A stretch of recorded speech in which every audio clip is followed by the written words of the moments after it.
What up, y'all? Welcome back to another episode of Reader's Delight, where we proudly read Black romance. Now, today's episode is a bit of a little challenge. I'm challenging myself. Literally yesterday, I was talking with a friend, and she told me, she was like, "Hey, Sharon," she was like, "You should do the 10 before the end challenge." And I said, "What's that?" And it's basically a challenge to read 10 books, whatever books you want, before the end of the year. Now, usually I wouldn't be like, this wouldn't be as hard, but sometimes life be lifing. And so I was like, oh, dang, can I read 10 books before the end of the year? I don't know. But your girl has never stood down from a challenge. I love a challenge. And so today we're going to talk about the 10 books I plan to read before the end of the year. We're going to go through all 10. I'm going to read the synopsis. And basically what I'm going to do to hold myself accountable, I'm going to give y'all reviews on each book. So after I read the book, I'm going to give y'all a review. The pressure. The pressure. But we're going to do it. We're going to do it together.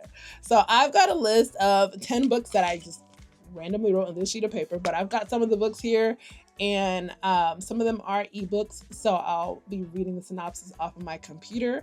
So yeah, I'm excited. I love a challenge. Basically, I'm gonna have to read every day to make sure that I get to all the books. It's going to be about 5 books a month, which it's not terrible, to be honest. It's almost like one of the weeks I'll have to read 2 books, but the rest of the weeks I can read 1.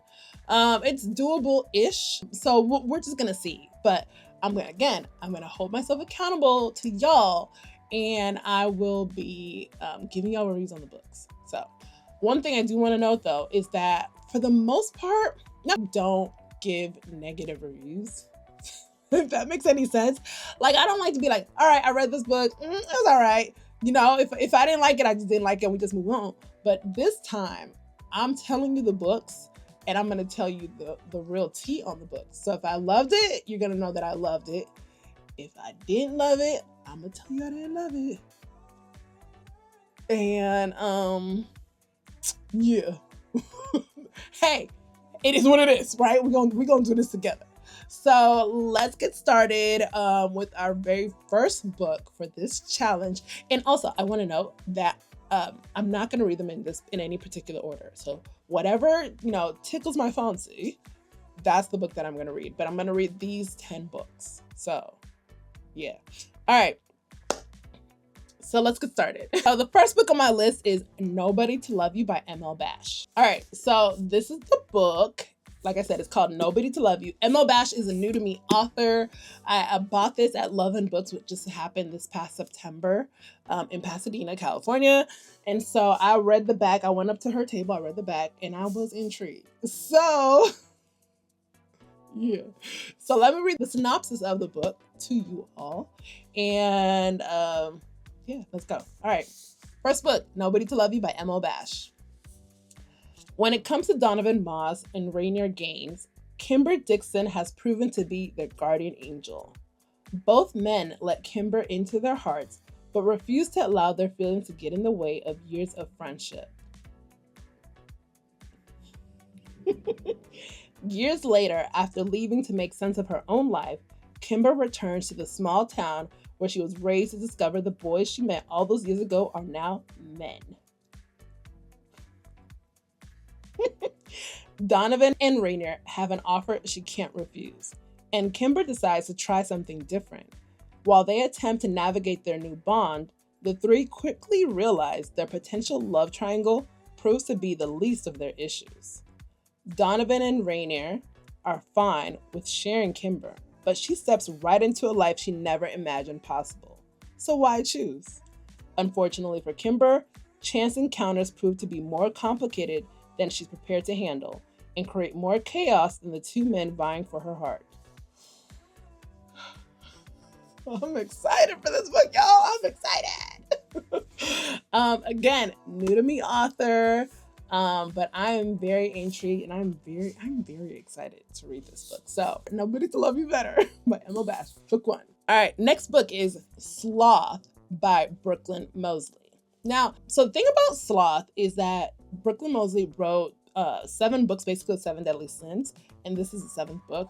I've read some of the others, but I haven't read them all. But when I read the synopsis before of this book, I was kind of like, huh. So I'm reading it in the order that I wish to read it. And also, she notes that they are like standalones too, so you can technically read it on its own. All right, so here's the synopsis for Sloth by Brooklyn Mosley. Okay. Erin Peters is a sly scandal slayer whose enemy's revenge leaves her in a sloth-driven slump. Simeon King is a diligently dapper sports agent whose client's dastardly scandal leaves him needing his ex-girlfriend's help. Decisions made in their youth derailed Erin and Simeon's future together, leaving them both to wonder, what if? Years later, more mature, they get a chance to right their wrongs.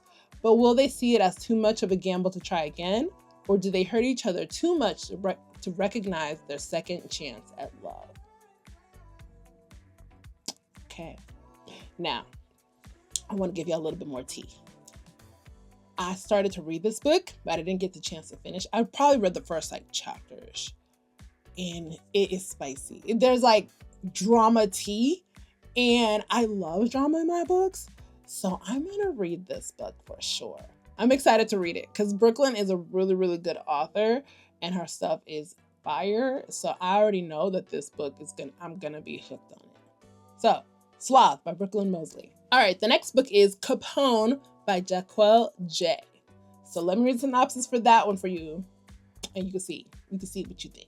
I shouldn't have felt this way about her. She's my brother-in-law's first love. She was forbidden fruit. Ain't ish ever been forbidden for me. I take what I want, and I want her. I shouldn't have these strong of feelings for a woman I just met. I wanted to lay every man that even thought about looking her way, including my brother-in-law. Erin was mine before she even knew it.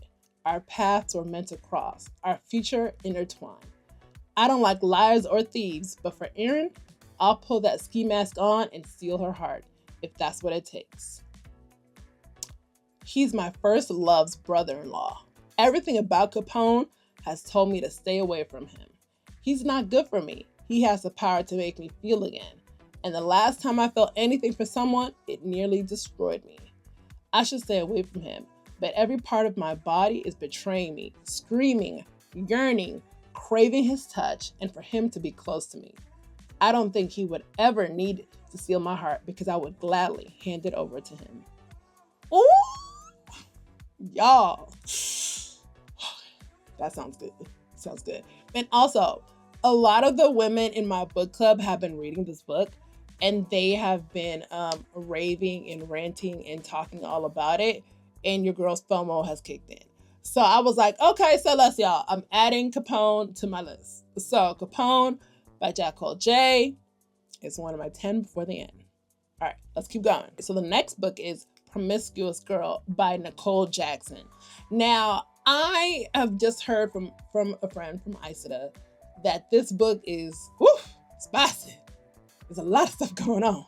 So I like my book spicy, and I like a lot of things going on. I like drama.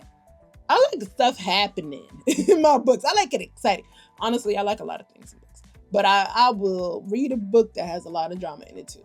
So let me read to y'all the synopsis. So this is part 1 and 2 in one book.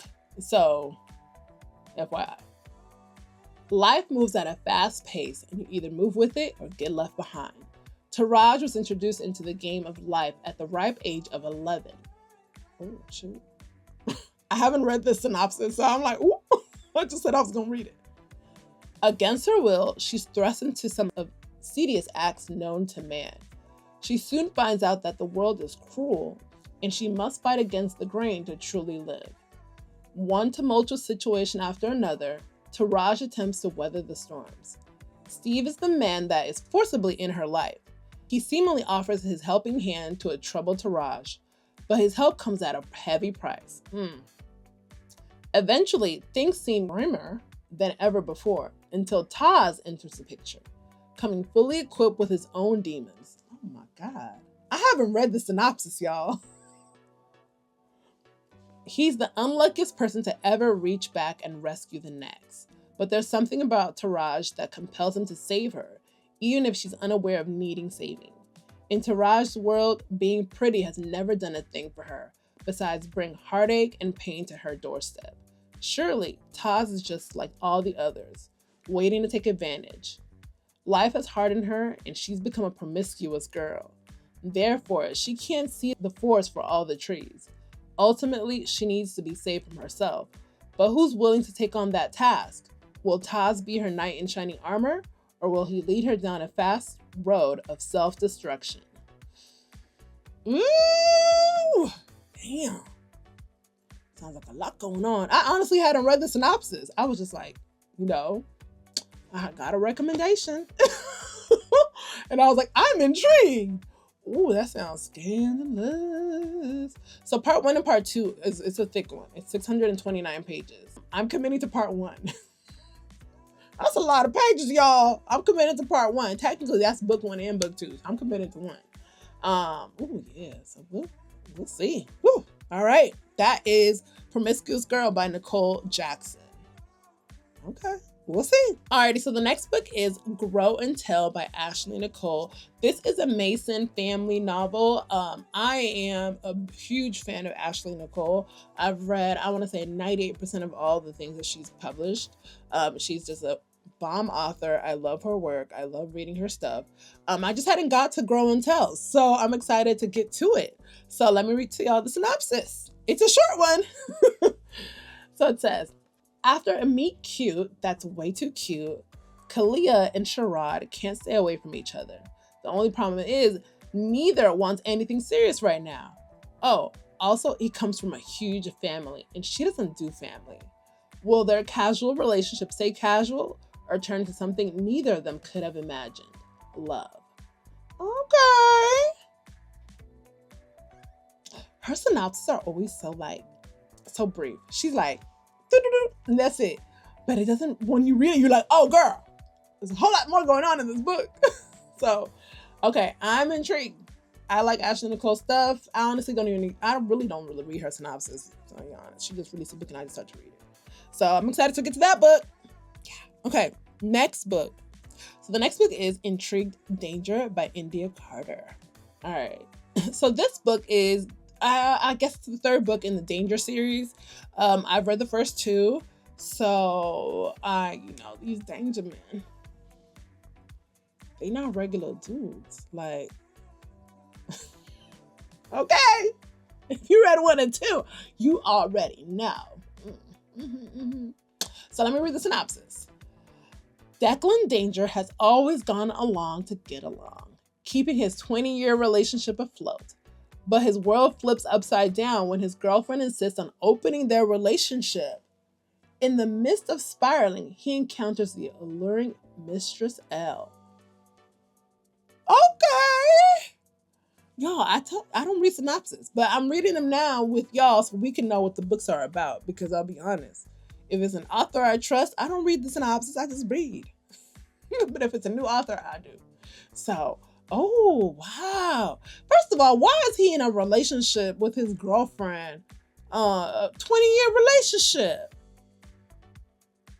That's too long, Declan, to be in a girlfriend-boyfriend. That's why she want to open it up. She tired. You not her husband. Anyways, let's see what happens. I'll read that one too.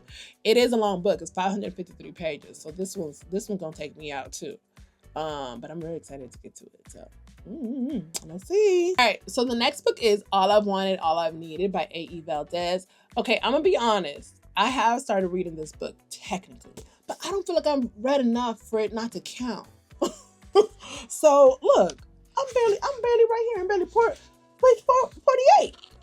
It's not that much. Look how much more I gotta read.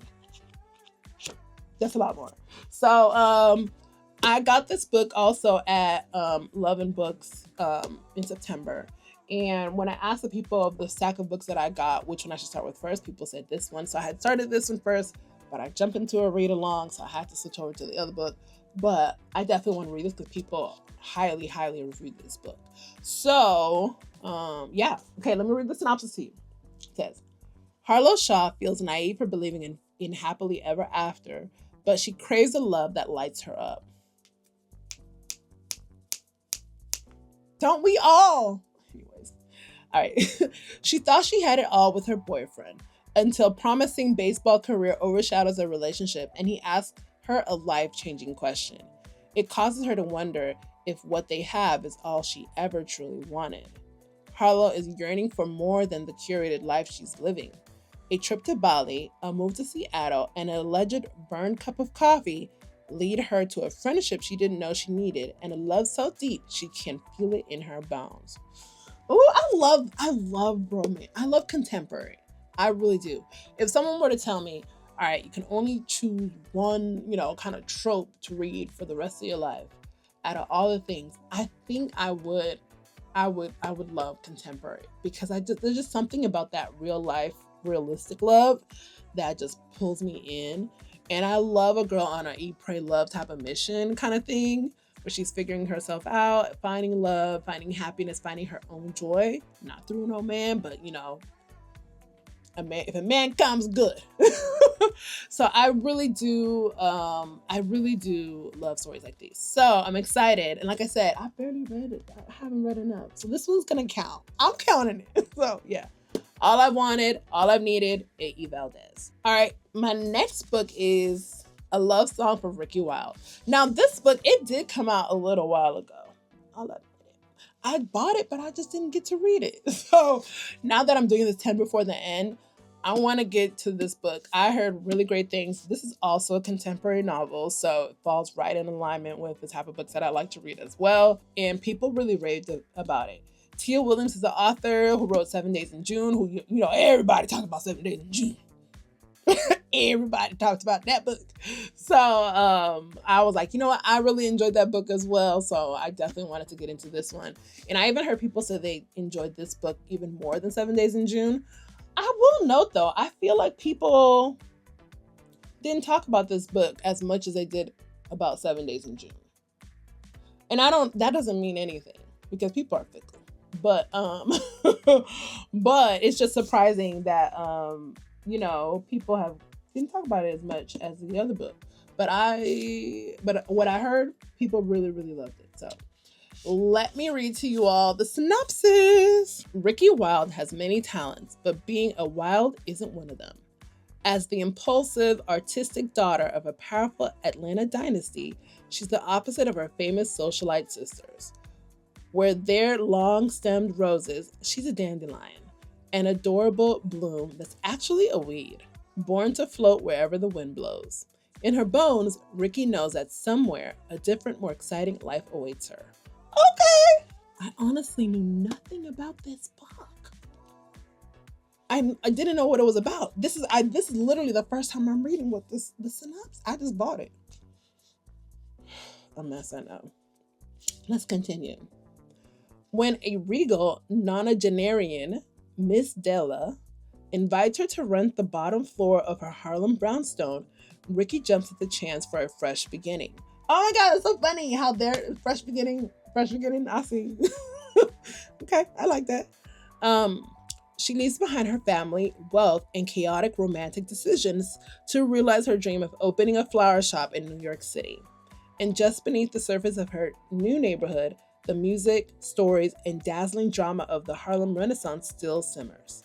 One evening in February, as the heady, curiously off-season scent of night-blooming jasmine fills the air, Ricky encounters a handsome, deeply mysterious stranger who knocks her world off balance in the most unexpected way.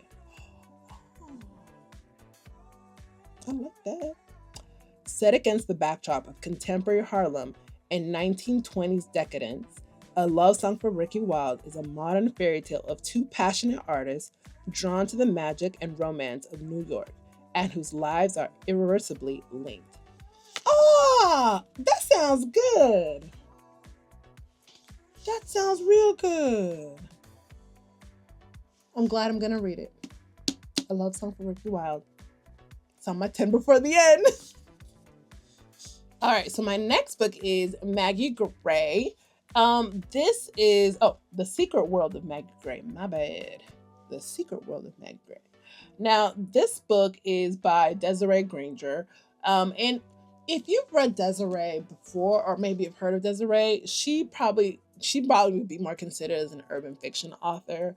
But somewhere along the way of her and her writing style and her writing, her storytelling, she kind of started to add a little bit of a fantasy / magical element to her stories.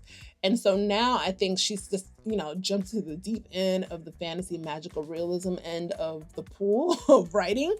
And so this book is kind of like, I want to say it's a representation of her new kind of trope and style and storytelling.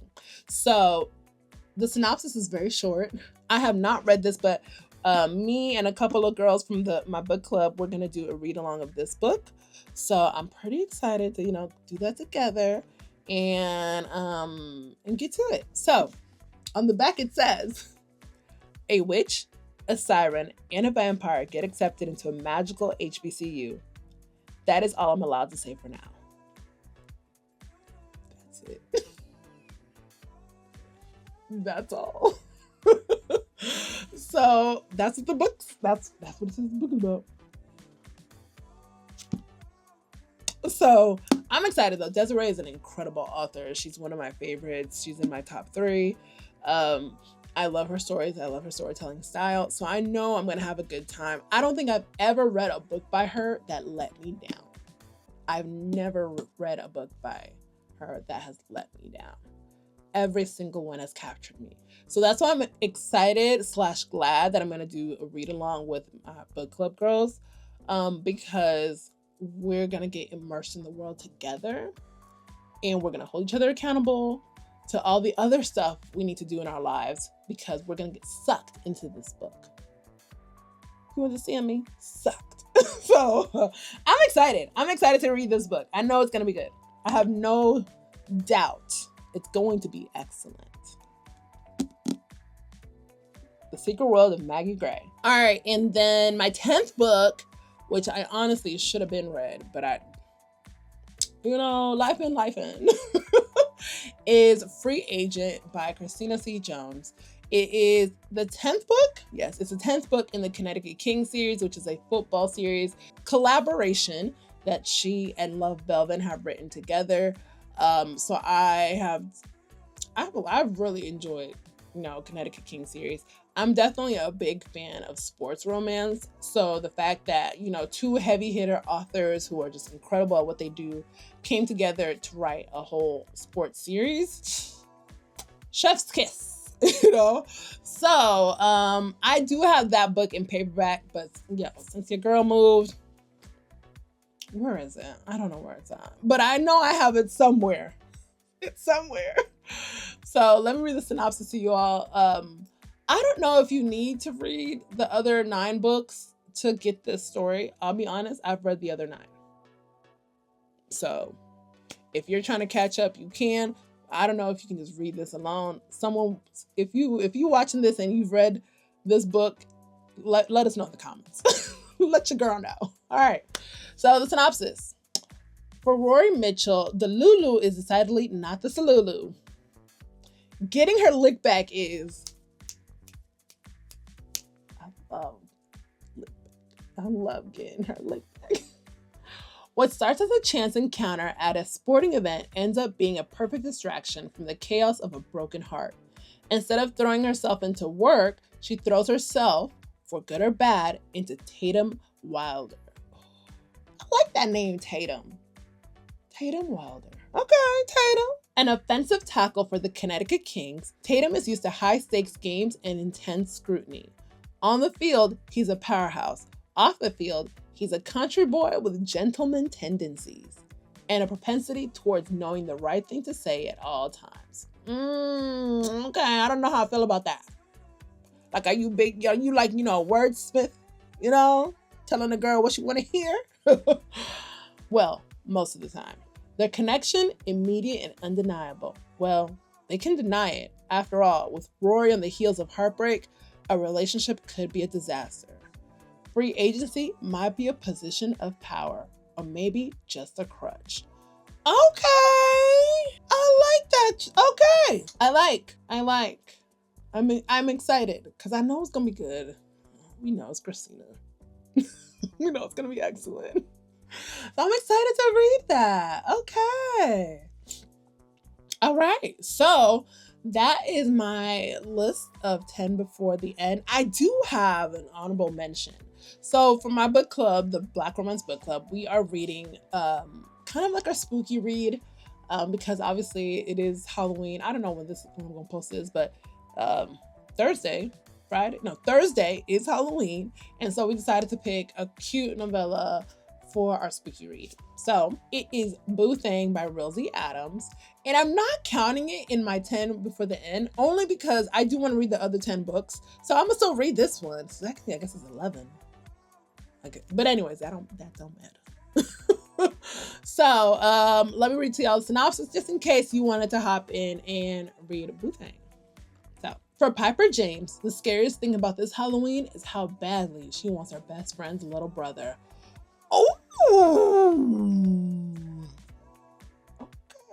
Okay. Piper's birthday plans to go up in smoke when a series of unfortunate events leave her best friend, Angie, unable to travel to Mexico for the Halloween weekend they planned. Angie thinks she's found the perfect solution when her little brother, Zeke, offers to take her place, but Piper disagrees. A weekend trip with Zeke is a disaster waiting to happen. It's the exact type of disaster she's been trying hard to avoid since a drunken kiss between them ignited sexual tension that begs to be explored. Girl! I like that.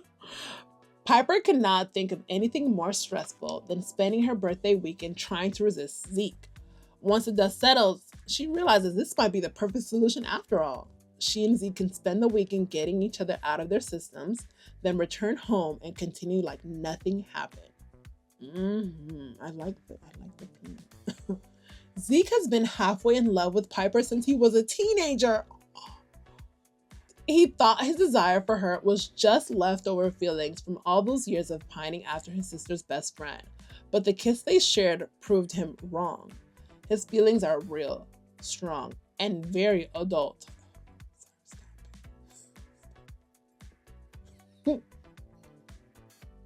He could not believe his luck when he offers to accompany Piper to Mexico for her birthday, and she reluctantly accepts. He doesn't take her reluctance personally, since he knows she's only skittish because of the attraction she's afraid to acknowledge. Zeke happily agrees when Piper suggests they spend the weekend exploring the sexual tension between them and calling it quits once they leave Mexico. Zeke wants more than a weekend fling, but Piper has been an unattainable dream for so long that he'll accept whatever she's willing to offer. It's better to have her for a short time than to never have had her at all. The trip is more than either of them bargained for, and the harsh reality creeps in as the clock ticks down to their flight home. Can a weekend possibly be enough? Oh!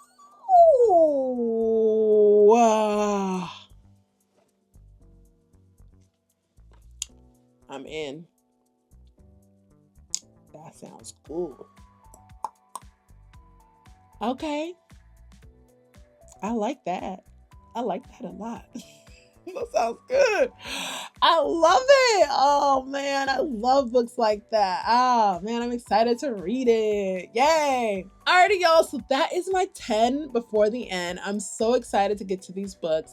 Like I said, to hold myself accountable to not just myself, but to you all, I'll be doing a video after each book to give you all a bit of my review on what I thought about it, what parts were my favorite, what did I like about it, and of course make it as spoiler free as possible because I do want you all to go ahead and read the books as well. So I'm excited to kick this off. I can't wait to get started and to get started with all y'all. So let's go. See y'all next time. Bye.